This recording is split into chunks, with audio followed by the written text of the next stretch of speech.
Today we'll be going over top strategies for Conflict of Nations World War III. So, for those of you who don't know, Conflict of Nations is a real-time strategy game focused on World War III scenarios. There are a lot of different game modes to play from, but as a beginner, I would recommend you join either World War III 4x speed or World War III. I prefer 4x speed just because things, occur a lot faster, and it's a lot easier when I like to be active. If I don't have as much time to log in, like every 1 hour or two, I would do World War III 1x, which is usually whenever I'm busy for a week or two or something like that. I'll do this game mode, but right now I'm pretty free, so I'm going to do 4x speed. So the first thing you do, other than choose your game mode, is you're going to choose your nation. So you might just think, oh, it's going to be really easy. I can just pick whoever my favorite country is, or the country I live in, or something like that. But there is a lot more to this decision. For example, countries like Israel, which are very small, and have a lot of strategy required to be successful in them, aren't the best if this is your first time, second time, third time, really any time playing the game, if you want to be super competitive during your game. So, for example, right here, a lot of options are already taken, but I would go with something like Turkey, not Serbia, I was going to say Serbia. It's very small. If you aren't familiar with something like Myanmar or any country really, just go on a map and look. They'll also note, for example, Israel says best suited for experienced players. Israel also tends to get targeted. Just some game knowledge there. So don't choose Israel. But for now, I'm going to see if Turkey's still available. They have a decent position, aren't bordering like 8 countries. Like I wouldn't go with France, for example, because they tend to border a lot of countries. But that's just something that you get with playing the game. But for now, just some good recommendations would be if Ethiopia is available. They are very good because Sudan and South Sudan are bot countries, countries with only one city marked on the map are bot countries. So you basically just go to invade Kenya. Another one that I really like to play is the United States because they have a ton of cities. They have it depends on the game mode, but they don't have like 6. Like I don't know how many I have. Yeah, I have 6. The U.S. has a lot of cities. They're also only bordering 2 countries. So it's very good. Countries that you're not going to want to pick would be something like Russia, because Russia is bordering like half of the countries on the entire planet. So my recommendations would be something like Egypt, Ethiopia, the United States, or any South American country. General rule of thumb is any country in Africa is going to be pretty good for beginners, just because of the way Africa is set up. Africa tends to be the spot that if you're not looking for the most competitive gameplay and difficult gameplay ever, is where I'd recommend you look, or South America. Plus, there tends to be usually a few good, strong coalitions in Africa, which can make the game a little bit easier to play. Okay, so after you pick your country, what are the first steps that you're going to want to take with your nation? Because one of the hardest things I find about this game is just figuring out the most strategic thing to do. Like, what do I do? What do I want to do? What do I feel like doing? What is going to be doing, it's going to be the most strategic? What will give me the best outcomes? So when you first join a game, I would first recommend you move quickly over to the Coalition tab and apply for a coalition that has people close to you. The reason that I would recommend doing this is because a coalition gives you a few benefits. One, there are people who are going to fight with you. If you have good relations and talk with your coalition a lot, which you can do from messages, oh yeah, it's got accepted, that's good. If you talk with them, like I'm doing right here, and become friends with some of the people, technical friends with some of the people, they might come and help you.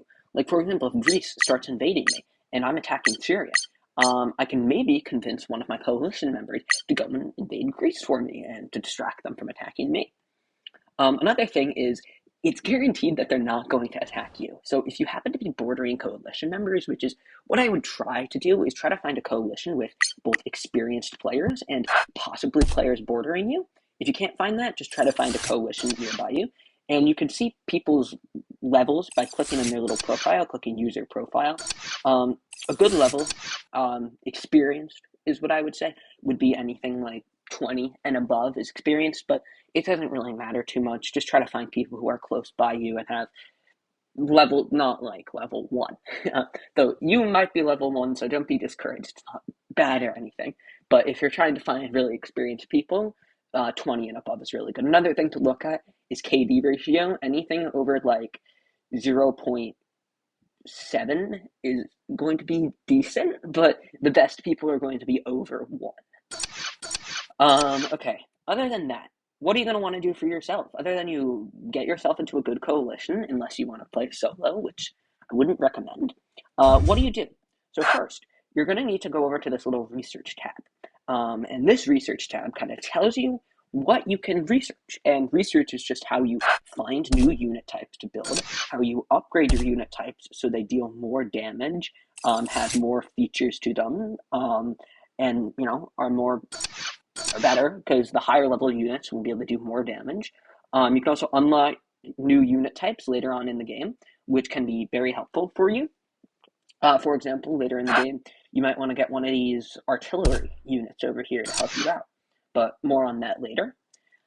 So the first thing that you're going to want to do is find a basic infantry, since infantry are the only units in the game that can conquer territory. This is very important. All the other units are support units that are going to be dealing damage and going to be being a part of your attacks, but they're not going to be the ones actually claiming the territory from your enemies, which is why you always need a basic infantry or any of these to really help you out. Now, which one should you use? Should you use the airborne? Should you use the Marines? Should you use the National Guard? Should you use the mercenaries? Personally, I would recommend you stick with the basic motorized infantry. This one, they're just nothing special, not too expensive. They deal damage. They move at a basic speed. They conquer territory. If you want to do some different strategies, airborne infantry are very interesting because they can take off in the air. But I would recommend just sticking to the motorized infantry. If you're here when the video just goes up, I don't have any videos up yet, but I am going to have some videos discussing some interesting strategies with the Marines and with the air mobile infantry that you can try to follow. Some people will use National Guards. I don't recommend that because National Guards have lower health than the normal infantry usually, so I just don't find them to be very good. Because they'll just get blown to bits by your enemies because they have no health, and then you have no infantry, and you won't be able to conquer the territory. So, other than that, after you get your infantry, you're just going to go over to your cities tab, and if you're playing on PC, there's going to be a cities tab as well, but you can also just, click on the city and click build, if that's easier for you. But what I'm going to go over here is I'm just going to go over and build an army base in every city. It doesn't need to be in every single city. I just like to put them in every city because then I can build more units. They're also very cheap and very fast. So I just find I like to build army bases in every single city and then just pump out as many infantry units early game as I can. After day 10, I'd recommend starting to focus on other units, but infantry units are going to be what you're going to want to focus on to start. Okay, so after that, what are we going to do? So we're going to build some infantry, obviously, with the military bases and the research we got, but you want to get attacking people. You want to get playing the game. So, a few things. I mentioned this earlier, but you can have these bot nations that have one city in them. Would I recommend going for those early game? Early game? No. I wouldn't attack them, because what that does is it moves all of your troops over here towards the bot nations and takes them away from where the actual players are. Bot nations cannot invade you. Their troops will sit in the city forever. By the way, bot nations either have 2 infantry or 2 infantry and 1 recon division in their cities. So it's nothing too crazy. But why won't you attack them? Because you would rather focus on normal people who can attack you. So what would I recommend doing is going over and finding somebody who's... Here's the thing. You're going to want to attack the most experienced player bordering you first, because they have the most experience and are the greatest threat to you. But that could be difficult, because if you end up invading the most experienced person first, you might end up screwing yourself over, because they might attack you back, and if they're really good, that can be a problem. But for now, I'm just going to go for Greece, because Greece is the best guy bordering me. Okay, so once I've decided my target, because Greece happens to be the best person, near me. Um, I'm just going to move my troops into unit stacks. What are unit stacks? Unit stacks are just when you stack up your troops. You move them all into one giant blob of troops, and wait. You wait for them to, you know, all get there. And they're more powerful because these unit stacks will deal more damage, have greater health, and are basically much more efficient on the battlefield than other units. So I would just recommend using unit stacks because they're simply a lot better. And then after you build your unit stacks, you're just gonna want to wait for some time. And if you're using a 4 times speed, maximum time it'll take is 2 hours in real life for everything to get there. If you're doing a non 4 times speed, I'd recommend starting a game right before you go to sleep because then everything will be ready by the time in the morning. Because the first 2 days usually aren't very interesting. If somebody invades you within day 1 or 2, they're usually not going to have stacks because stacks take a couple days for everything to like move across the territory. So you're just going to want to make sure that you're giving yourself the time you need. Okay, so now that both my research slots are open, what am I going to research next? So what I would do is, I personally like playing with an Air Force, but this takes until day 3 to build. So I'm not going to wait, but if I want to build an Air Force, since it's open on day 3, I'm only going to use one of my research slots right now. I really like armored fighting vehicles. And the difference between armored fighting vehicles, main battle tanks, tank destroyers, and recon vehicles. I'm just going to go over the very basics of them now. So recon vehicles are the cheapest and deal the least damage. You might want to supplement these because I believe they're also the fastest units out of these, but they don't do the most damage. So I would recommend the armored fighting vehicle personally, because they deal a good amount of damage, 8 and 5, and they move pretty fast. The only thing is they're lacking on the health. So if you're using motorized infantry, which usually have decent health, I would recommend supplementing them with armored fighting vehicles. Amphibious combat vehicles. These are a bit interesting. If you're using the Marines and a strat like that, which is basically a full-on naval strategy, which I'm going to explain in depth in another video because it's very interesting.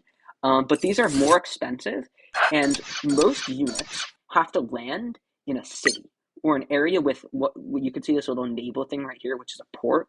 Most troops need to be able to land at this port, but naval infantry and amphibious combat vehicles don't need to do that. They can just land wherever they want, but they're a lot more expensive. So unless you're doing a naval strategy, don't worry about those. Main battle tanks. They are more expensive to build than the armored fighting vehicles. They deal more damage, have a ton of health. I believe it's 45 hit points at base level, but they do not move very fast. They're very slow.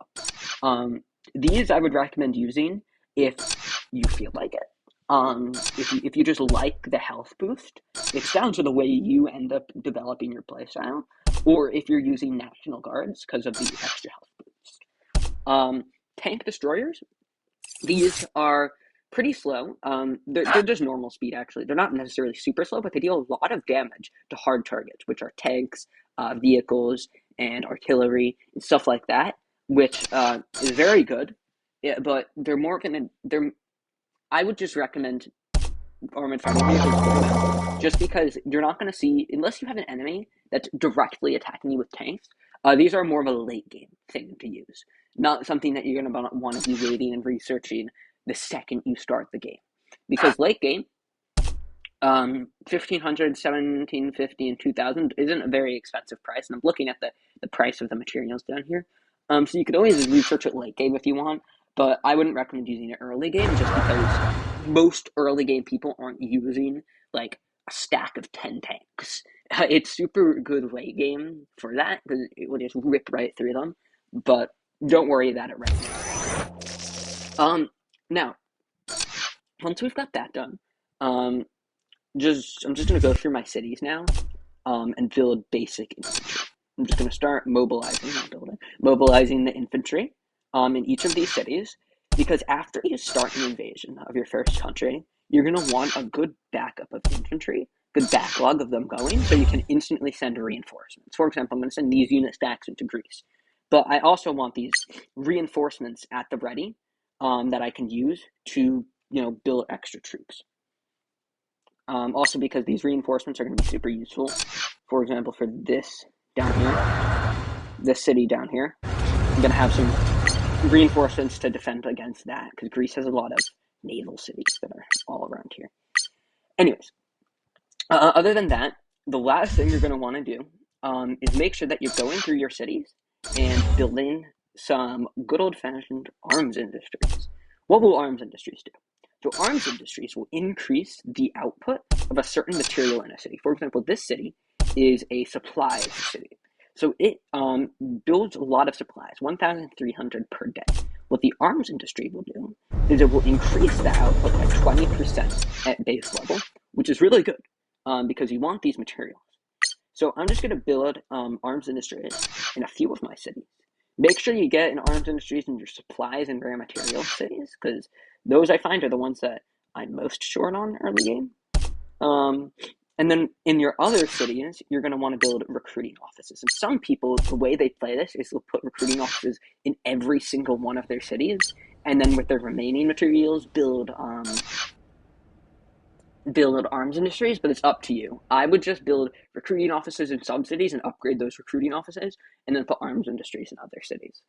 But it depends your personal play style and how you want to build that. But now I'm just going to wait for my troops to go to their little areas, and I'll log back on and continue with our... Okay, so it's been a few hours in real life, I'd say about 3 or 4. So right now, after your troops have grouped, and off camera, I decided to move this one down here, just attack this island for Greece, just to make sure he couldn't use it as a base to invade me. So I just want to clear this out down here. But other than that, I have my 2 stacks. Now, it's important to analyze what they're doing. Especially with the early game fights. Since late game, usually it's a bit easier to tell. Usually there's less people to attack. But right here, it says Greece is at war with Albania, Serbia, and Bulgaria. So I think Serbia is definitely a real player, and Bulgaria is definitely not a real player.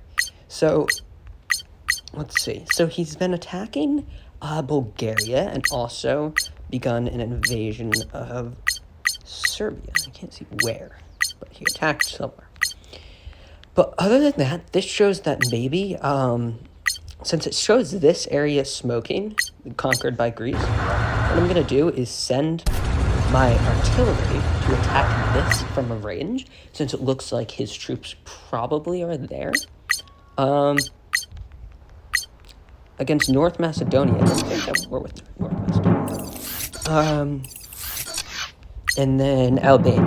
So yeah, some troops over here in Albania, and then declared war against Serbia. Other than that, 0 coalition, which is good. Don't have to worry about anybody defending. And I'm just going to send my 1 fighter. It's not a strike fighter. It's an air superiority fighter, which means it excels at taking down other aircraft.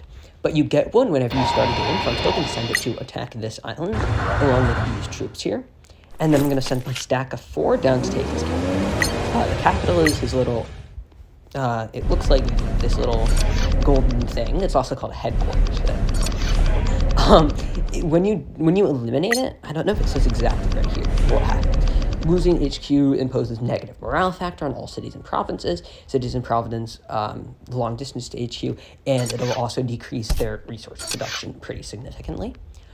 So taking out the capital at the beginning of a war and holding it definitely makes it harder for the enemy to gain more troops long term. But that's just a general thought process that you're going to want to go through when choosing an enemy. Are they in a coalition? Who are they attacking? Where can their troops be? And then where do I want to send my troops to ensure that I cripple his production lines and stop any maybe foreign bases like this one right here, which would have been very easy for him to exploit to attack me. And then you're also going to be trying to attack as much from a range as possible, because eliminating more of his troops than your troops dying is definitely what you're going to want to work on. So now it's been another hour or 2. And the troops have done some good stuff. I've started some movements of a single unit using the waypoint feature to go and claim some of the territory while holding Athens, which is the capital. My troops over here has also made progress, and according to the reports, have eliminated the troops. Here, I think it was this one. Eliminated the troops in this region. So what I'm going to do is I'm just going to send this stack, since it's very powerful. There's a lot of troops in it. Go and claim these cities. I'm expecting these cities to have troops in them, but I want to, instead of waiting around and bombarding the cities, which would be best to eliminate the troops, I want to prevent Greece from launching an attack on my territory by just pounding through the territory, which is a strategy. It's a lot faster, but the better thing to do would be to just bombard all these cities individually. But the reason I'm not doing that is it's late at night for me, and that would give Greece a lot of leeway to be sending troops into my territory while I'm asleep. These troops, I sent a few more down here off camera, just because I kind of needed extra ones after my air superiority fighter was bombarding this city. So I hope from my examples of this, you're starting to catch on to like, oh, what do I need to do to analyze a first war against a first country? And your first wars are very important. I tend to find that if I win my first attack against somebody, I usually make it pretty far, usually at least day 30, as long as I win my first exchange with somebody. And right now, looking at Greece, it looks like I'm going to do that in this map. So it's very important that you plan it out very meticulously, attack what's most strategic, move on somebody who, it looks like, unfortunately, this person was completely offline this entire time, because they do seem like a very, very, very good player, but it just seemed like I caught them while they were asleep. So what I'm going to do now is move that unit into taking both of these cities. Again, for the same reason, it would be more logical for me to wait and maybe buff up the stack a little bit, but I'm just going to be moving them from boom boom just so he doesn't have the chance to attack me overnight while I am asleep, since it's like 11:30 for me while I'm recording this. But other than that, just some quick random facts. Again, I believe I mentioned this earlier, but most of these have 2 troops in them. Research, you're given 2 slots. One more thing down here is with the officers. They are very good. They're very cheap to research, very expensive to use. They are something I'd recommend more mid-game, especially because of the ability of Storm Position to remove entrenchment bonuses. That's another thing I'm going to talk about. The troops that I'm attacking in their city, I need to make sure I'm attacking them with more troops than they have. Since troops get a 25% entrenchment bonus, it shows it down here, entrenchment plus 25%, and that's on everything. I believe that's like, it just gives them 25% boosts on everything, which is huge. You can hold a city with much less troops than what somebody's going to be attacking with, which, again, huge thing for defending and attacking. Another thing is these underground bunkers that you can build in your cities. Say somebody's coming after you, it's your capital, but you don't have any troops in the region. Just upgrade your underground bunker, maybe even to level 3 or 2 or something like that, and it will give your garrison less damage. There's a similar thing for regions called combat outposts that you can build that give the garrison less damage. Another thing is these units, these provinces of land that have the little resource type over them, you can build a local industry only in these ones, and it will increase the production of, for here it's fuel, it'll increase it by 100%, which is huge. If you build these, what's called local industries in non-resource marked territories, I don't think it does anything. But yeah, hopefully you learned a lot from this beginner's guide. If you have any extra questions, please make sure to put them in the comments, and if you enjoyed, make sure to like and subscribe, and I will see you in the next video.